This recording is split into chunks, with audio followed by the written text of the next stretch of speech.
Meus amores, vamos a mais um programa hoje, juntinhos aqui no Consultório de Família, junto à família, fiquem reunidos, vamos aprender hoje muita coisa linda.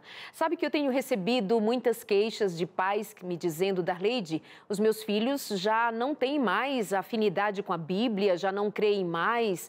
Muitos dizendo, inclusive, que já nem creem mais em Deus, que não há argumentos que possam favorecer a fé em Deus. E os pais ficam desesperados, o que dizer, o que fazer, por onde começar.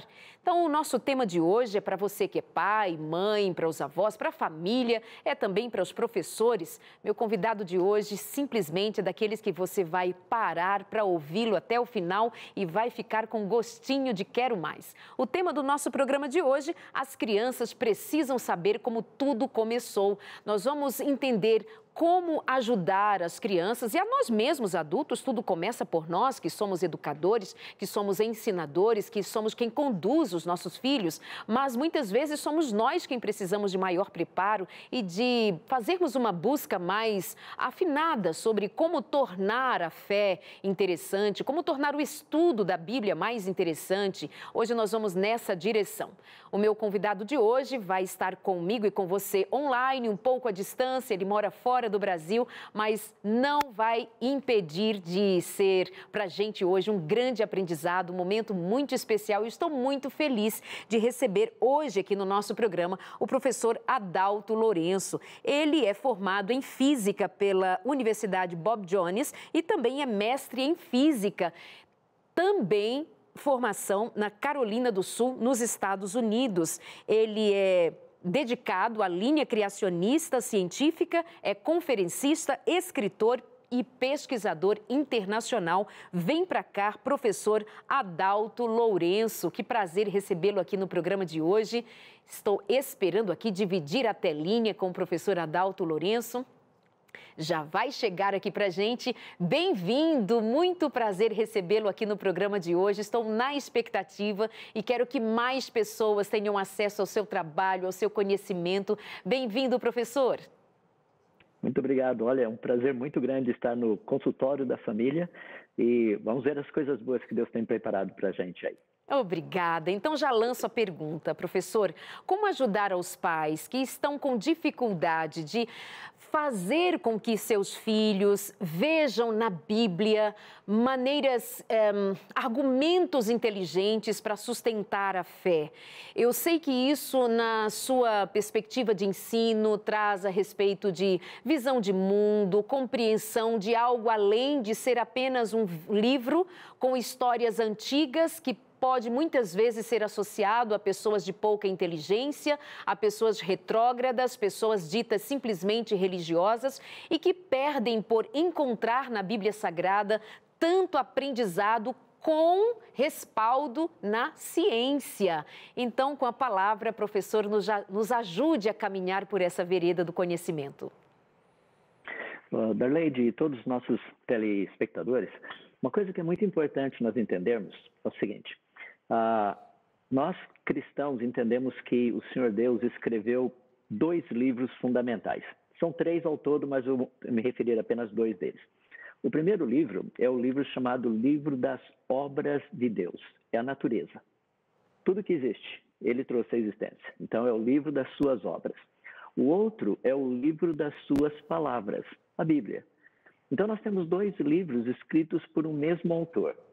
O problema é que muitas vezes nós não sabemos ler corretamente os 2 livros. Por isso que existe tanta confusão por aí. E é por isso que tantas vezes os nossos alunos, nossos filhos e filhas ficam confusos, porque a Bíblia parece ser, num certo sentido, um tanto irrelevante no contexto que nós vivemos hoje. Então deixa eu começar dando um exemplo prático, reto e direto. Quer ver como é interessante? Os 2 livros falam a respeito das origens.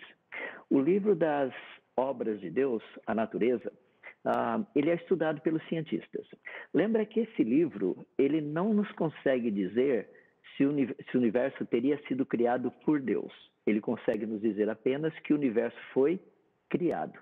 Percebe? Existe uma diferença aí. Então, eu consigo provar que o universo foi criado. Eu não consigo provar que foi o Deus da Bíblia que o criou. Isso é pela fé. aceitar que o Deus da Bíblia teria criado o universo. Então, se essas ideias estiverem bem claras nas nossas mentes, não é difícil nós podermos ajudar os nossos filhos. Deixa-me dar um exemplo prático de como funciona. No dia 25 de dezembro de 2021, a NASA lançou o telescópio chamado James Webb. Foi um presente de Natal para a gente, literalmente. Sabe por quê? Deixa eu contar como é fascinante. Nós que acreditamos que o universo foi criado, nós acreditamos que o universo foi criado pronto, completo, complexo, perfeitamente funcional. Isso significa que se nós tivéssemos um telescópio muito, muito possante, que pudesse mostrar o início, a gente iria ver o quê? Coisas prontas, completas, complexas e funcionais. Agora, o que significa isso em termos científicos? Então, deixa eu dar um exemplo prático. O nosso Sol, os cientistas dizem que ele tem 4,5, quase 4,6 bilhões de anos, até um pouquinho mais do que isso. Tá? Então, é uma estrela, assim, na meia-vida dela, digamos assim. Uma estrela, segundo a teoria, o modelo Big Bang, quando ela começasse, ela teria só um elemento químico chamado hidrogênio. Com o passar do tempo, pelo processo de fusão nuclear, outros elementos químicos apareceriam devido a esse processo. Então, daí iria aparecer o hélio, iria aparecer carbono, nitrogênio, oxigênio, e se a estrela já fosse um pouquinho mais velhinha, iria aparecer até o elemento químico ferro. Tá? Então, é muito legal isso daí. Por quê? Somente estrelas maduras, somente estrelas maduras teriam esses elementos químicos. Olha que interessante, o telescópio James Webb, ao observar as galáxias mais distantes no universo, descobriu que essas galáxias, as estrelas dessas galáxias, possuem esses elementos químicos. Isso significa que no início do universo, galáxias e estrelas já estavam prontas, complexas, completas, perfeitamente funcionais, exatamente como a Bíblia nos diz. Percebe? O livro das palavras de Deus, o livro das obras de Deus, os dois falam a mesma coisa. A Bíblia não está provando que, no caso, a ciência está correta. Não, a Bíblia está dizendo que o universo foi criado e foi criado pronto. Com o James Webb Space Telescope, telescópio espacial James Webb, que nós descobrimos que o universo, no seu início, já estava completamente pronto. Percebe como é legal ensinar a Bíblia desse jeito? Uhum. Porque eu posso pegar o que está lá acontecendo e falar. Professor, então a teoria da evolução não se aplica, por exemplo, às galáxias? Olha, eu quero dizer que quando nós estamos conversando com uma autoridade em assuntos tão complexos e que não é do domínio da maior parte das pessoas que nos assistem agora, a gente pode incorrer em fazer alguma pergunta que o professor vai dizer assim, meu Deus, é uma aluna lá da primeira série mesmo. Mas quando se fala que lá no começo tudo já estava pronto, com sua complexidade, com sua beleza e com sua perfeição, a ciência consegue fazer essa investigação e consegue encontrar ali, já desde o princípio, essa completude. Então, como se explica se já nasce tudo perfeito? Lá no espaço não se aplicaria a ideia de evoluir, de tornar-se melhor e mais aperfeiçoado, como se faz aqui na Terra? A resposta é sim. A teoria da evolução, ela nasceu praticamente na área da biologia.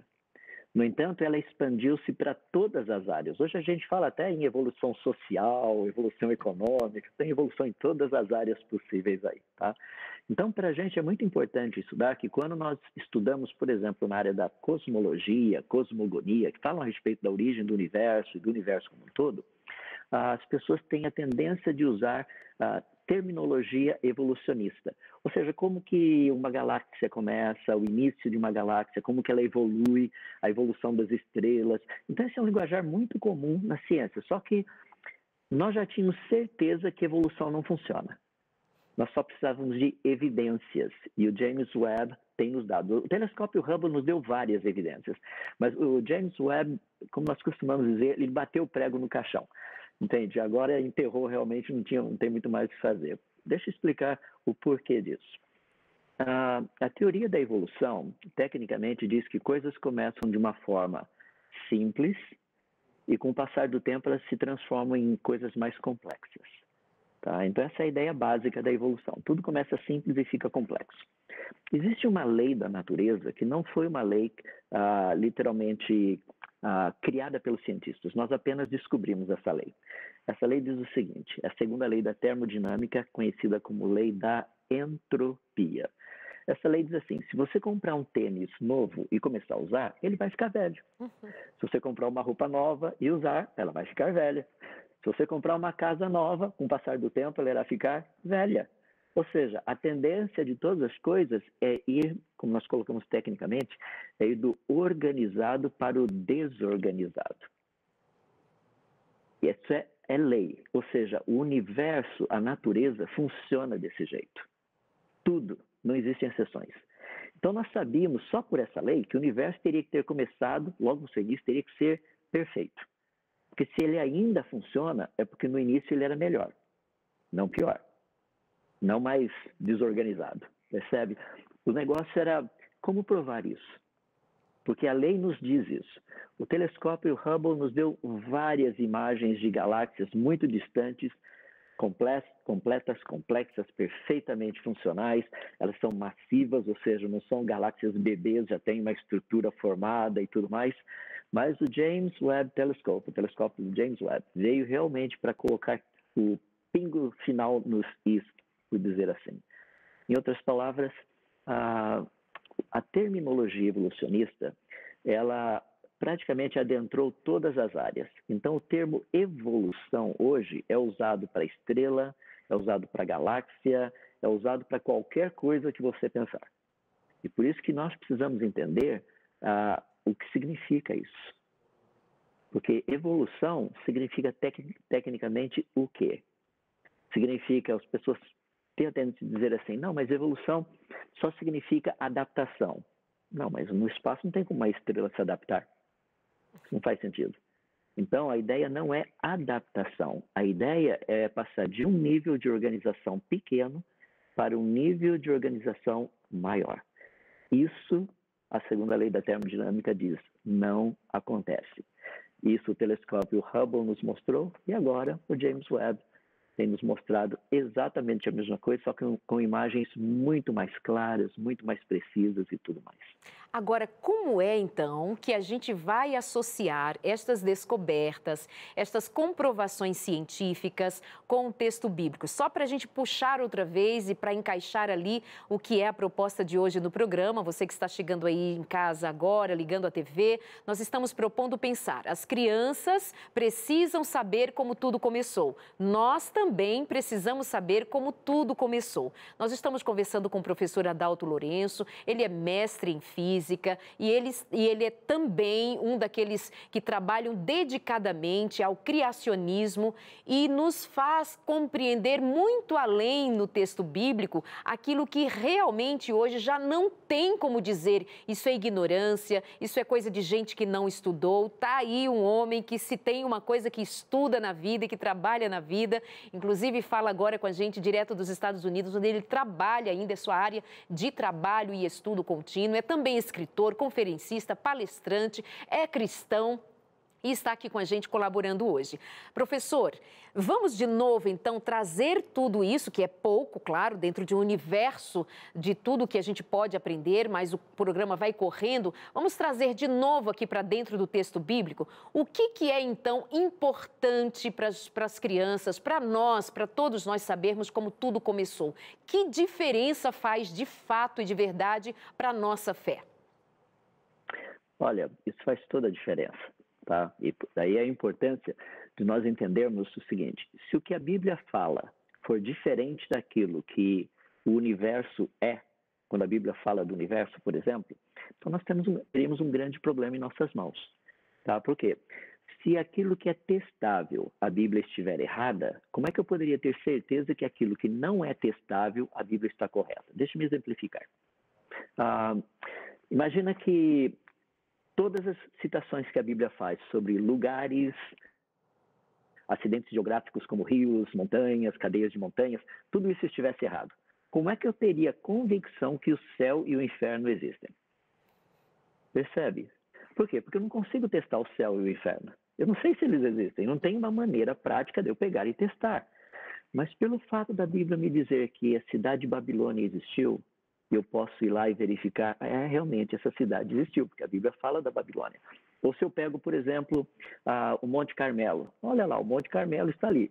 O Rodrigo Silva que o diga, né? Porque ele conhece todos esses lugares pessoalmente. Então, ou seja, aquilo que a Bíblia fala e é testável, me dá base para eu poder aceitar aquilo que ela apresenta para mim e não é testável. Tá? E isso é fundamental. E daí nós precisamos entender, dentro desse contexto, duas coisas muito importantes, que são as seguintes.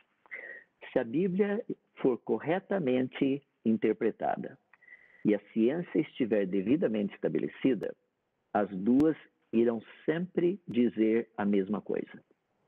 Percebe? A ciência não vai provar que a Bíblia está correta, a ciência não vai provar que, e a Bíblia não irá provar que a ciência está correta. O que as duas dirão será exatamente a mesma coisa. Então, deixa eu dar mais um exemplo prático. No livro de Jó, no capítulo 26, no verso 7, diz assim, que Deus faz a terra pairar sobre o nada e ele estende o norte sobre o vazio. São duas afirmações científicas, tá? Que a terra paira sobre o nada. A terra paira sobre o nada? Sim, claro, a gente tem um monte de foto delas, que agora está inclusive percebendo o que está acontecendo. Não sei se travou aí, deu uma travadinha ou não. Mas já continuamos, está tudo certo. Então tá bom, então vamos lá. Então quem está acompanhando a Artemis, que é essa nave que foi lançada pela NASA, ela completou hoje a primeira órbita em volta da Lua, e a foto que ela nos mostrou, tem uma foto muito bonita, parece um pedacinho da espaçonave, uma parte da Lua e a Terra lá atrás flutuando no nada, tá? Do jeitinho que a Bíblia disse. Agora, a primeira parte desse versículo é muito interessante, que diz que Deus estende o norte sobre o vazio. No ano de 1989, foi feito o primeiro mapeamento tridimensional do universo, ou seja, as galáxias. Foi bem rudimentar. Já na década de 90, esse mapeamento ficou mais sofisticado, principalmente com o telescópio Hubble. No finalzinho da década de 90, nós descobrimos que no nosso norte sideral existe um espaço vazio de aproximadamente 1 bilhão e 300 milhões de anos-luz. Para você ter uma ideia do tamanho disso, um ano-luz equivale a quase 9,5 trilhões de quilômetros. Agora, imagina 1 bilhão e 300 milhões multiplicado por 9,5 trilhões. É um número gigantesco. Mas, que fantástico. Então, no nosso norte sideral, existe um espaço vazio. A Bíblia diz que existe um espaço vazio. A Bíblia disse isso através de Jó, há 4.000 anos atrás. E a descoberta científica fala exatamente a mesma coisa que a Bíblia nos disse. Ou seja, que no nosso norte sideral, existe um espaço vazio gigantesco. Percebe? São essas coisas que nós podemos usar para ajudar os nossos filhos a entender o que está acontecendo. Agora, esse tipo de informação não é muito fácil de achar, não. Né? A gente que trabalha na área da ciência, a gente está dentro disso o tempo todo, a gente vê. Então, a gente procura manter ou mandar esse tipo de informação. Por exemplo, eu tenho feito um pouco disso, colocado no meu Instagram. Eu coloco as informações lá para o pessoal poder ter acesso a isso. De vez em quando eu coloco alguma coisa no Twitter, agora que o Twitter está livre de novo, então eu coloco lá no Twitter para o pessoal poder ter acesso, saber o que está acontecendo. Tenho procurado manter isso de várias formas, como inclusive agora à noite, fazendo o que a gente está fazendo. Tá? Para que as pessoas saibam a Bíblia, o que a Bíblia fala a respeito de ciência, ela está totalmente correta. Não existe um único erro. Que lindo!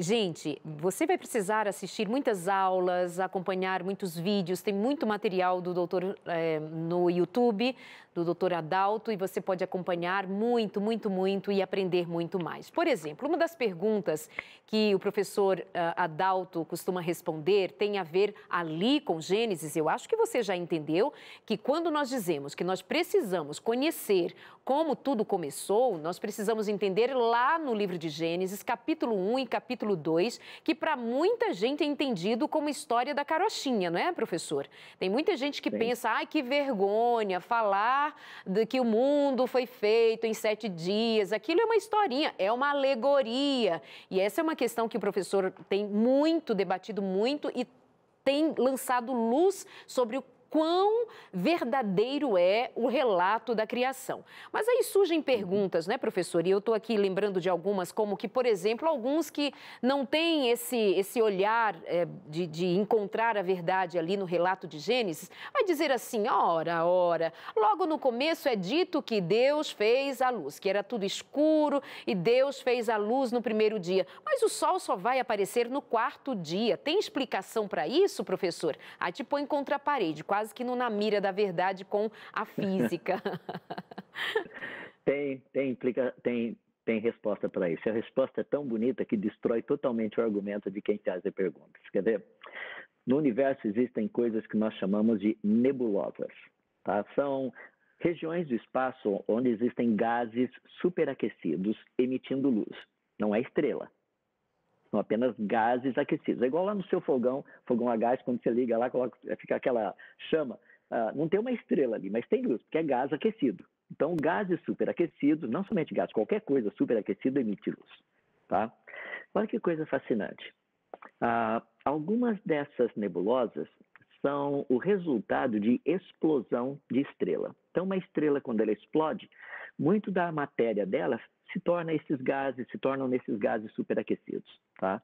Então, esse é um tipo de nebulosa. Mas existe uma quantidade imensa de nebulosas que elas não têm absolutamente nada a ver com estrela. Ou seja, são gases superaquecidos no espaço. Olha que legal. Sabe qual é a temperatura do espaço? 270 graus abaixo de zero.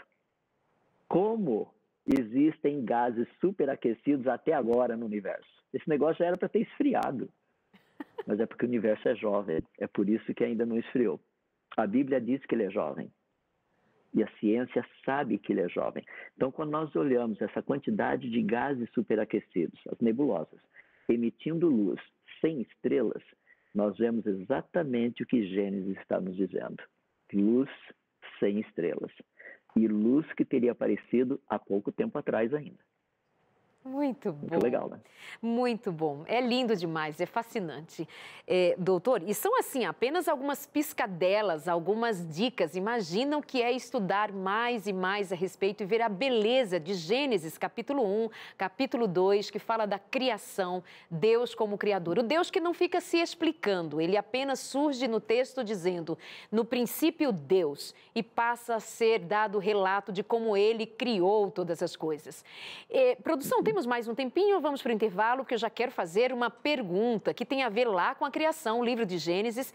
Mas, professor, me ajuda que, mesmo que eu não pergunte, traga a luz para que a gente veja a beleza no relato da criação e torne o relato da criação ainda mais interessante, positivamente ensinado nas escolas, na igreja, nas famílias, precisamente nas famílias. Quando eu pensei escola, nas escolas das igrejas, porque nas escolas formais é tido como uma coisa assim de gente ignorante, lá vem você falar de criacionismo. E ainda vou querer saber no programa de hoje, professor, como é que os seus outros colegas, que têm outra cosmovisão, outra visão de mundo, interagem com esse tipo de provas científicas, né? Como eles encaixam ali a evolução aplicada a esse universo todo? Ainda quero saber. Mas também, vamos voltar ali a Gênesis, como é que a gente pode tratar, por exemplo, da criação do homem, né? Que nós, quando estamos contando historinha para as crianças, a gente diz assim, o homem foi criado do barro. O que a ciência diz sobre essa criação? E eu já sei que essa expressão criado do barro não é muito da sua aprovação. Nos explique por quê e o que tem de beleza na criação do ser humano, dos elementos da terra. Uma coisa muito bonita, eu vou começar dizendo o seguinte, nós estamos com mais de 30 anos de pesquisa espacial, mandando sondas para outros planetas, visitando algumas luas de outros planetas do sistema solar, por exemplo, as luas de Júpiter, de Saturno. Já temos espaçonaves que passaram por todos os planetas do sistema solar, inclusive pelo planeta anão, Plutão. Então, nós temos assim um conhecimento muito legal a respeito do tipo de material ou de elementos químicos existentes nesses planetas e nessas luas, inclusive na nossa lua vizinha aqui. O que é fascinante é que quando nós pegamos o ser humano e nós examinamos os elementos químicos nele presentes, são aproximadamente 60 elementos químicos específicos, os quais são encontrados no solo do nosso planeta. Tá? Por exemplo, as pessoas pensam em carbono, mas a gente tem silício, tem zinco, tem fósforo, tem um monte de outros elementos que estrutura. Tá?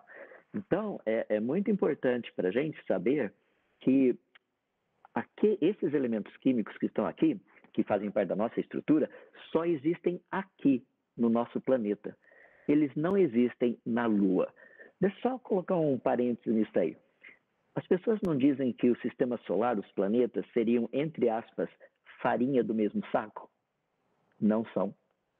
Por exemplo, Marte não tem os elementos químicos que a Terra tem. A Lua não tem os elementos químicos que a Terra tem. A Terra é um planeta muito especial. É inacreditável a quantidade de elementos químicos que a gente acha no nosso planeta. Por exemplo, as pessoas estão tão animadas a ir para Marte. Não, a gente vai para Marte. Mas tem muito dióxido de carbono, então a gente leva a planta com fotossíntese, as plantas vão transformar o dióxido de carbono em oxigênio. Muito legal. Só tem um problema. Planta, para sobreviver, ela precisa de nitrogênio. Marte não tem. Então a gente vai ter que levar nitrogênio daqui para lá, para fazer plantinha crescer. Percebe? O planeta Terra é muito especial. Então fecha o parênteses. O ser humano, os 60 elementos químicos básicos nossos, eles só são encontrados no solo do planeta Terra. Eles não são encontrados em nenhum outro lugar. Ou seja, não daria para fazer ser humano do pó de Marte, do pó de Vênus, do pó de Mercúrio, de pó de lugar nenhum do sistema solar. Por quê? O único pozinho que tem todos os elementos químicos para fazer o ser humano é aqui na Terra. Aí entra um negócio que é bem interessante na formação do ser humano, que a Bíblia nos diz que Deus formou. O formar significa dar forma. E o dar forma não significa simplesmente fazer um bonecão de barro, daí soprar e esse boneco de barro começar a respirar. Não, Deus montou o corpo humano. Isso é o que Deus fez ali. Ele não fez um boneco de barro, ele fez um ser humano. Tinha tudo, veias, artérias, todos os tecidos, todos os órgãos, todas as moléculas, as proteínas que estão dentro da gente, sangue, tudo mais, hemoglobina, tudo prontinho. Só faltava uma coisa. E essa coisa não iria surgir do jeito que os evolucionistas dizem. O próprio Darwin, quando escreveu o seu livro A Origem das Espécies, ele disse que ele deveria, pela inferência, crer que todas as formas de vida teriam vindo de uma única forma, na qual vida teria sido primeiramente soprada. Darwin não acreditava que vida teria surgido espontaneamente. Algo teria que fazer com que essa vida viesse a existir. Não é exatamente isso que a Bíblia nos diz? Que Deus soprou nas narinas do ser humano o fôlego de vida? É assim que funciona. Não é apenas um corpo. Você precisa de algo que até agora a ciência não sabe como explicar. Sabe por quê? Quando uma pessoa morre, a gente pergunta, o que está faltando? Porque todos os órgãos estão ali. Todos os tecidos estão ali. Todas as partes estão ali. O que está faltando? É isso que as pessoas chamam vida. Eu pergunto, me define o que é isso. Aí é que a ciência não sabe definir. E aquilo que não sabe definir, a gente sabe pela palavra de Deus quem é Deus. Mas, bom, a gente continua conversando. Professor, fica daí só um pouquinho, a gente já volta aqui para continuarmos a nossa conversa. Eu fico assim, gente, naquela sensação de sentar aos pés de um sábio e ficar horas e horas aprendendo, ouvindo e sendo conduzida a glorificar a Deus. Que Deus maravilhoso, que por mais que haja quem queira esconder a sua glória, impossível esconder o poder do Deus Criador. Ela surge, tem sua assinatura, tem suas digitais em todos os cantinhos daquilo que Ele próprio criou. Nós vamos para o intervalo, quero aproveitar para dizer, quer conhecer mais a Bíblia, quer conhecer mais o que a palavra de Deus diz sobre a vida? Então eu te convido a entrar em contato agora com a gente, pedir o seu guia de estudo, Espírito Santo, o Deus dos bastidores. Qual foi a atuação do Espírito Santo na criação? O que Gênesis diz a respeito? Você tem fé Quer ter mais fé? Então vamos à palavra de Deus. Ela responde as tuas perguntas mais profundas quando especialmente você busca com muita humildade, com muito amor e querendo muito encontrar a resposta. Entre em contato com a gente agora, mande a sua mensagem para o 12 98244 4449. Anota aí, 12 98244 4449. Pede o seu guia de estudo, é totalmente grátis, vai receber em casa e a gente tem o maior prazer em levar você a mergulhar no conhecimento da Bíblia Sagrada. Nós nos encontramos daqui a pouquinho, não sai daí, até já.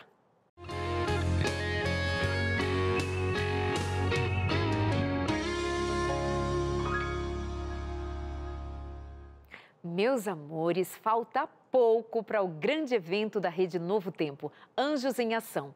Deus tudo pode, é o tema deste ano. Um programa que vai emocionar a você e a sua família, mostrando um Deus que realmente tudo pode. Pode curar, pode libertar, pode restaurar.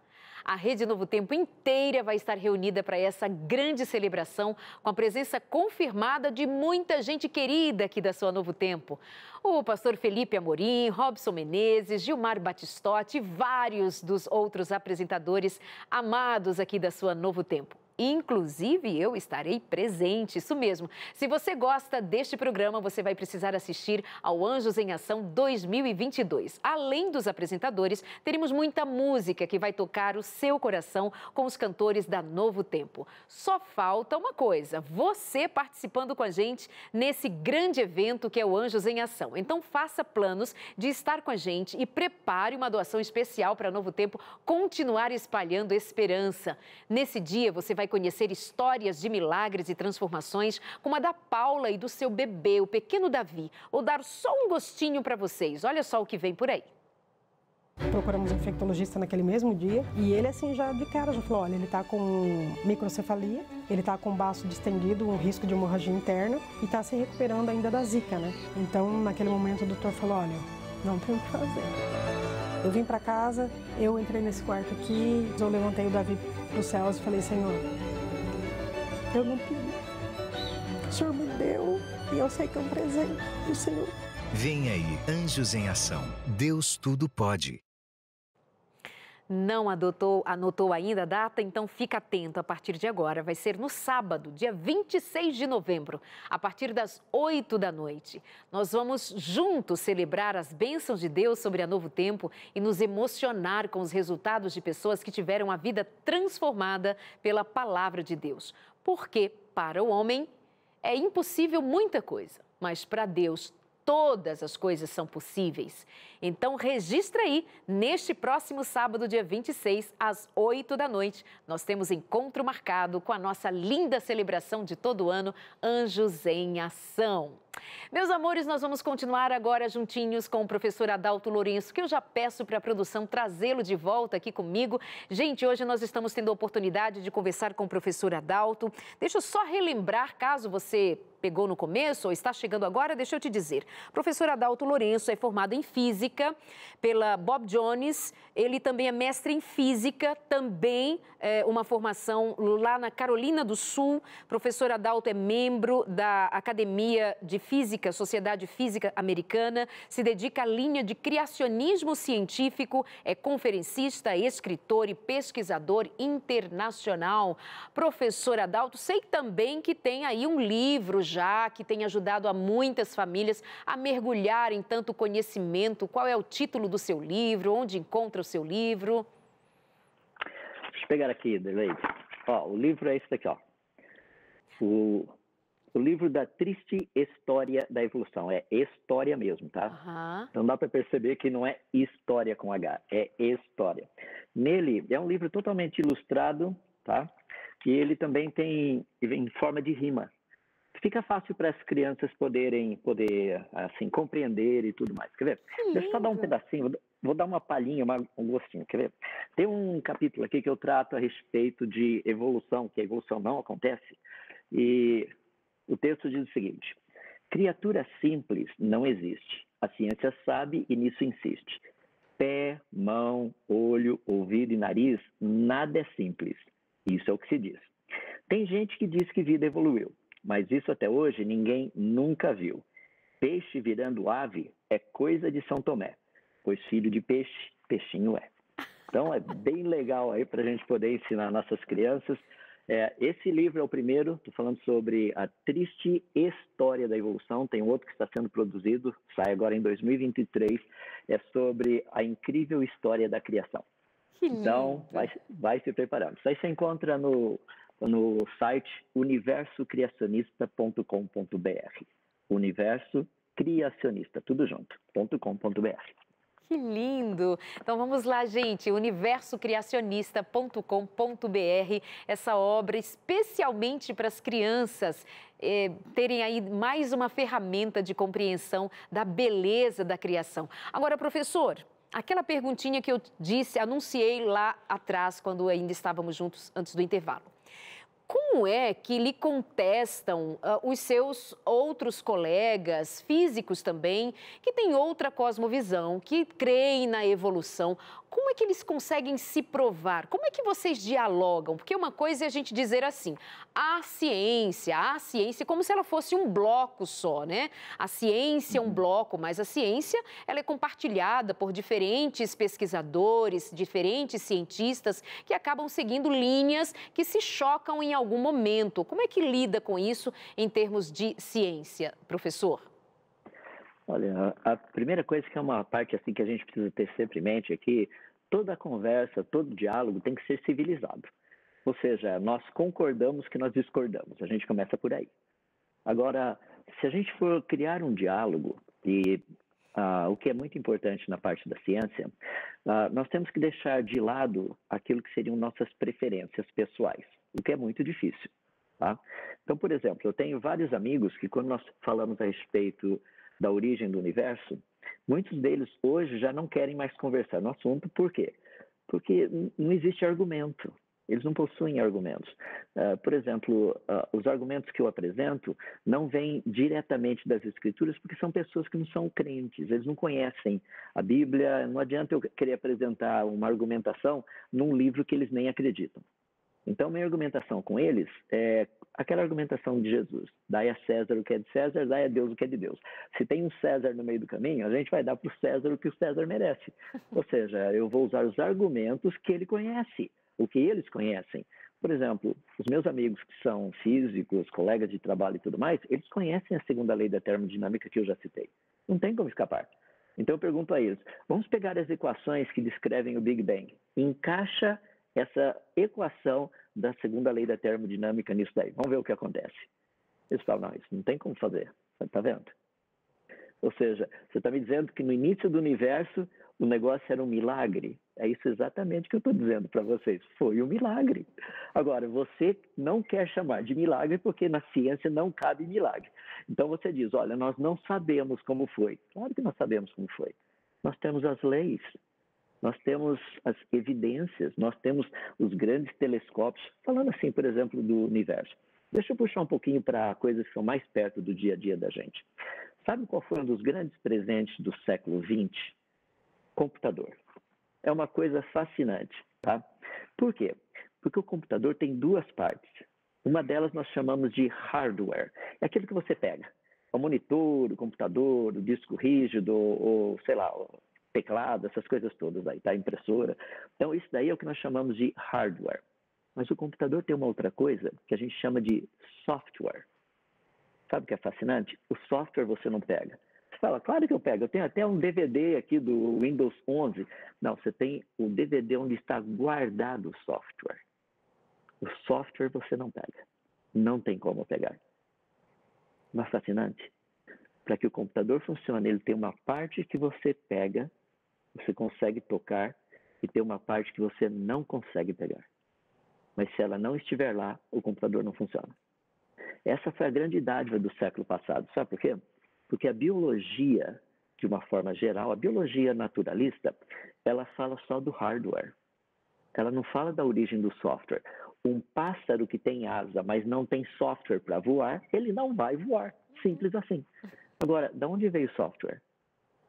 Porque software nós chamamos da informação contida no DNA, RNA, DNA mitocondrial, todas essas áreas. essa parte não é produzida por processos naturais. A ciência sabe disso. Ou seja, a nossa informação genética foi trazida à existência por uma fonte inteligente, porque toda informação codificada, a ciência sabe, é proveniente de fontes inteligentes. As pessoas vão falar, foi Deus. Não, isso é o que eu acredito, eu concordo com você, foi Deus. Mas isso é minha fé. Percebe? A ciência só consegue dizer, a informação genética codificada veio de uma fonte inteligente. A Bíblia nos diz que tudo aquilo que existe veio de uma fonte inteligente chamada Deus, Senhor Deus. Os dois falando a mesma coisa. Muito bom. Muito legal, né?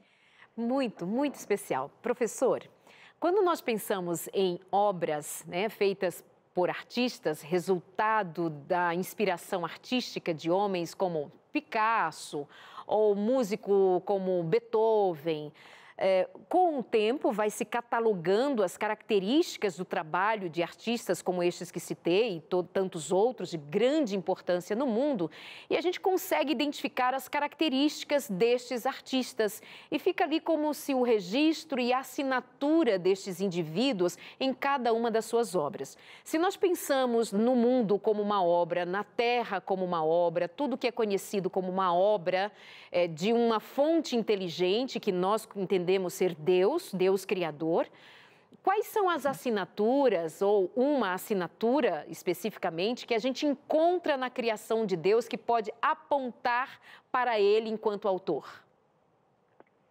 Olha, essa é uma das perguntas fascinantes e eu tenho falado muito a respeito disso. Quer ver? Deixa eu dar alguns exemplos. Pegue o tempo. O tempo é uma unidade. No entanto, essa unidade existe em 3 partes diferentes: passado, presente e futuro. Então, o tempo, na verdade, ele é 3 em 1. Não é possível separar o passado, o presente e o futuro. Se um deles não estiver ali, não é tempo. Você precisa dos 3 para ser tempo. Pensa no espaço. Nós temos largura, altura, profundidade. 3 em 1. Ou seja, para que haja espaço, você precisa desses 3 elementos. Vamos avançar um pouquinho mais. Se você pega, por exemplo, a parte dos átomos, que é a base da matéria, tá? Nos átomos nós temos prótons, nêutrons e elétrons. 3 em 1. Se nós pegarmos os prótons e os nêutrons, por exemplo, em cada um deles você encontra 3 quarks. Talvez tudo isso que eu estou falando, você fala, nossa, isso é muito complicado, não faz parte da minha vida. Tá, vamos pegar uma coisa mais simples. Vamos pegar, por exemplo, os estados básicos da matéria. Quais são? Sólido, líquido e gasoso. Você fala, está na ciência de novo. Tá bom, deixa eu dar uma coisa mais simples para você. Você gosta de música? Música tem melodia, harmonia e ritmo. 3 em 1. Você sabia que a sua pele tem 3 camadas? Também. Em todo lugar que você olha, até a televisão, o celular, ou o tablet que você está vendo agora, você está vendo as cores aí? Não são milhões de cores, são apenas 3 cores. O vermelho, o azul e o verde, produzindo todas as cores que você está vendo aí. Em todo lugar que você olha, existe esse 3 em 1. Deixa eu fazer uma pergunta. Você conhece algum Deus que seja 3 em 1? Porque essa é a assinatura dele. Está aí fora. Em todo lugar que você olhar. Não tem como escapar. E a ilustração que eu sempre gosto de usar, porque vem da área da geometria, é uma área assim bem legal, né? As figuras geométricas, aquele negócio todo. É a ideia de um triângulo. Quantos lados tem um triângulo? Tem que ter 3, né? Se não tiver 3 lados, não é triângulo, obviamente. Se tiver 4 lados, é um quadrado. Se tiver 2 lados, não é uma figura geométrica. Então, você tem que ter 3, que é o mínimo para ser uma figura geométrica, tá? Eu sei que tem muita gente que vai falar do círculo. A gente deixa essa discussão para depois, tá bom? Só para o pessoal que está pensando no círculo, posso dar uma dica só para você pensar, vocês que gostam de pensar? O que seria uma linha reta?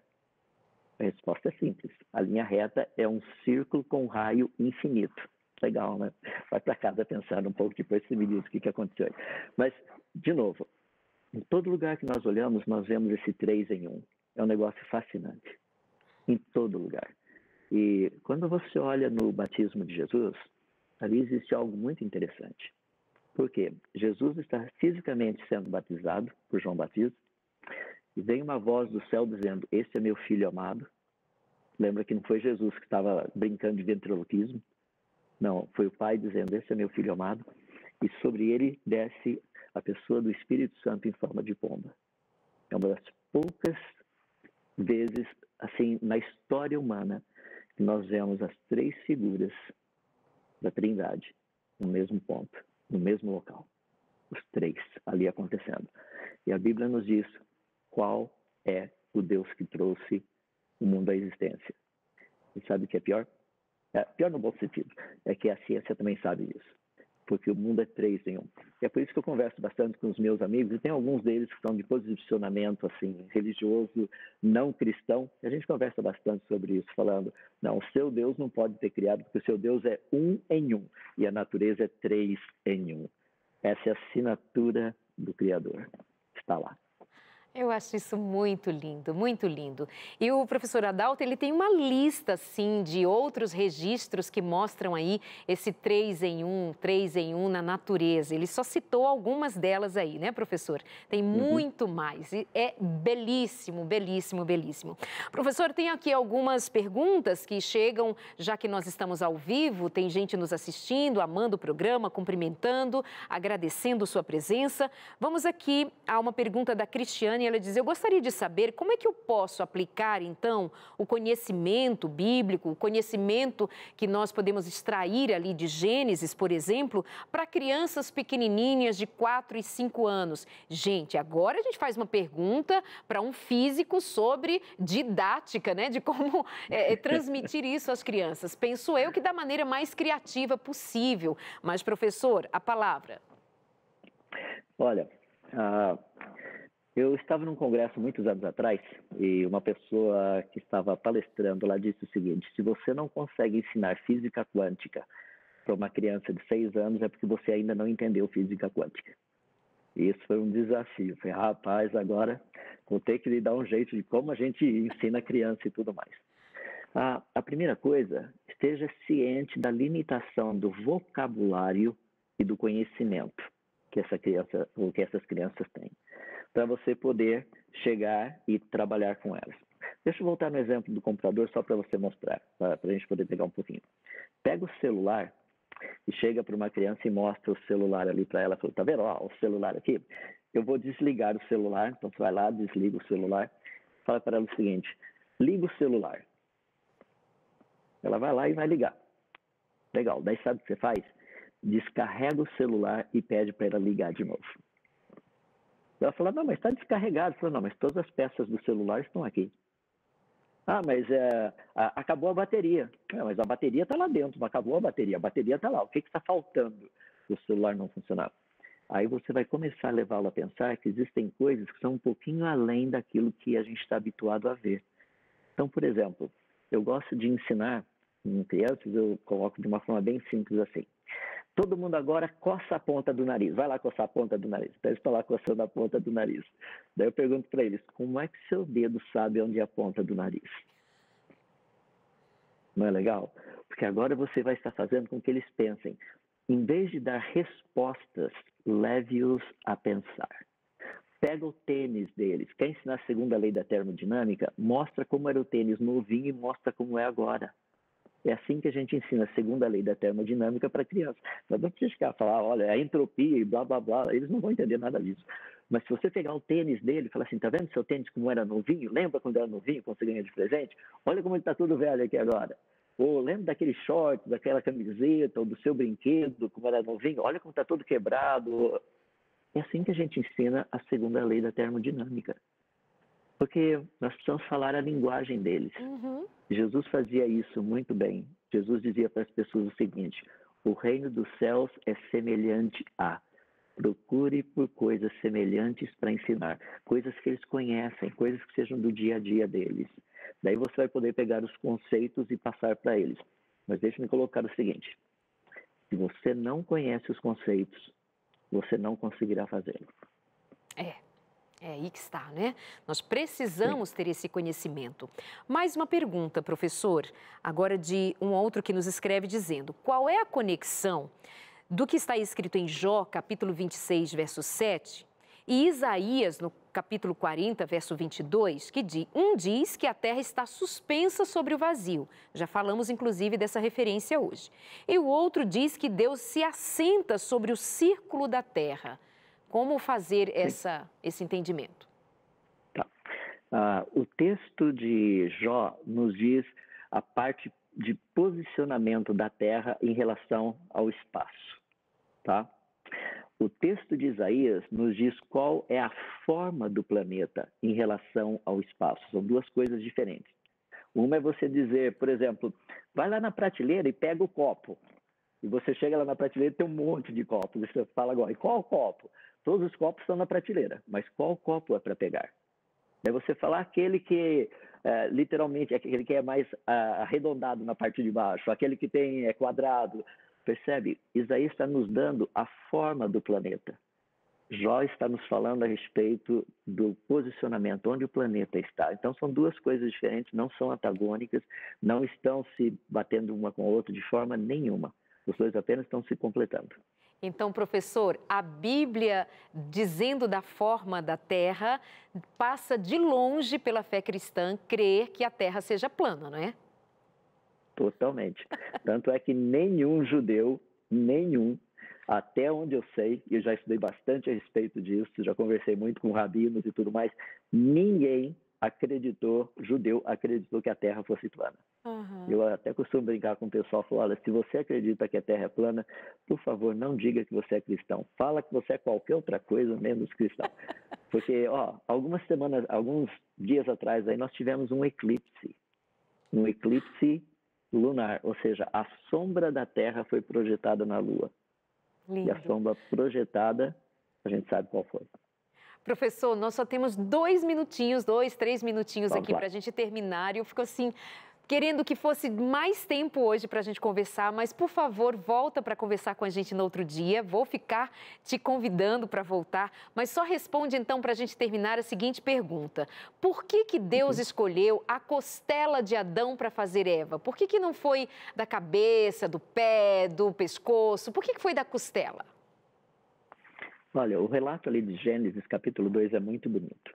Então, eu vou começar pegando o pacote todo, para daí poder falar da costela, tá? 2 minutinhos. Deus disse que... 2 minutinhos, em 1 minuto e meio, vai lá. Deus, literalmente, faz cair um pesado sono sobre Adão. Isso é anestesia geral. Daí, depois, ele tira uma das suas costelas. A razão de ter tirado a costela é porque ali existe medula óssea vermelha, onde nós encontramos célula-tronco. Isso é o que a gente precisa, para quê?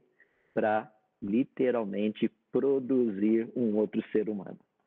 O resto eu deixo para você pesquisar, porque todos eles vêm da ciência. Então é muito legal. A resposta está aí. Célula-tronco é o que nós encontramos na medula óssea vermelha. Deus podia ter tirado do coração, só que matava o Adão. A costela, não. Simples assim. Professor, encantada sempre com sua leveza, com sua graça, a graça de quem conhece a graça de Cristo, com seu amor por ensinar, compartilhar. Vou ficar aqui sonhando com o dia que o senhor volte, principalmente se puder vir aqui com a gente pessoalmente quando estiver no Brasil. Obrigada, que Deus abençoe muito. Amém, de igual para igual. Deleide, muito obrigado mais uma vez a todos vocês. Não parem de estudar. Estudem o livro das obras de Deus, mas estudem principalmente o livro das palavras de Deus. E vocês vão perceber que os dois falam exatamente a mesma coisa. Que lindo. Obrigada, muito obrigada. Que Deus o abençoe, ao senhor e sua família. Meus amigos aqui de casa, muito obrigada pelo carinho, por ficar com a gente até agora. Compartilhe esse programa com outras pessoas, depois ele vai para o nosso canal no YouTube, Consultório de Família. Lá no YouTube você encontra todos os programas que nós fazemos aqui e esse, com certeza, vai ser motivação para você continuar estudando, para você levar os seus filhos a pesquisar. Gente, estudar a palavra. Conhecereis a verdade vos libertará, libertará dos enganos, libertará você da ignorância e vai fazer com que haja um ambiente de conhecimento favorável à investigação dos seus filhos. Nossos filhos gostam porque são curiosos. Vamos aproveitar da curiosidade das crianças, dos adolescentes, para ir em busca das respostas que encontram respaldo científico, mas que são antes da ciência, relatados na palavra de Deus. Ensine seu filho a amar a Bíblia Sagrada, ensine seu filho a buscar na Bíblia Sagrada entendimento, conhecimento, e que Deus abençoe a vocês nessa busca, para que não haja em sua casa, em sua vida, o espírito de rebelião, o espírito de ateísmo, de descrença, que tanto nos afasta da fonte da vida, o Deus Todo-Poderoso em quem nós cremos. Obrigada por sua companhia. Entre em contato para pedir os guias de estudos que nós oferecemos. A Novo Tempo está sempre incentivando você a estudar mais. A gente espera você aqui na semana que vem com mais um consultório de família. Um beijo e até lá. Que Deus te abençoe. Se te faltar sabedoria, peça a Deus que a todos dá liberalmente para a sua glória. Um abraço.